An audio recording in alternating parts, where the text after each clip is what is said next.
আমরা আমাদের নবীকে সবচেয়ে বেশি ভালোবাসি, যিনি আখিরি নবী, যাকে বলা হয়েছে ওয়ামা আরসালনাকা ইল্লা রাহমাতাল লিল আলামিন।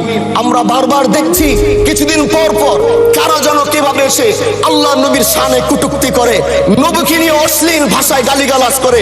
এই দেশের মানুষ নামাজ না পড়লেও যদি কেউ নবীকে কটূক্তি করে তার কলিজা ছিঁড়ে যায়, সে রাজপথে নেমে যায়। আমি বলবো যারা নবীকে কটূক্তি করে, নবীর নামে গালিগালাজ করে, এদের মৃত্যুদণ্ড, এই আইনটাও যেন বাংলাদেশের এই সংসদ থেকে পাশ করা হয়। মাননীয় স্পিকার, এলাকায় বলেছিলাম যে আমরা ন্যায়ের পক্ষে কথা বলবো, ইনসাফের পক্ষে কথা বলবো। তখন অনেকে হাত ধরে বলেছিল, হামজালা ভাই জাতীয় সংসদে যখন যাবেন একটু বললেন হাদি হত্যার বিচারটা যেন হয়। ন্যায়ের পক্ষে কথা বলেছিল, ইনসাফের আওয়াজ দিয়েছিল।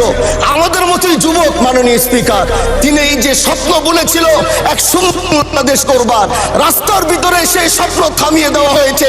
এই বিচার যদি না হয় তাহলে আমাদের মতো আন্দোলনের নিরাপত্তাও রাস্তায় কেউ দিতে পারবে না মাননীয় স্পিকার।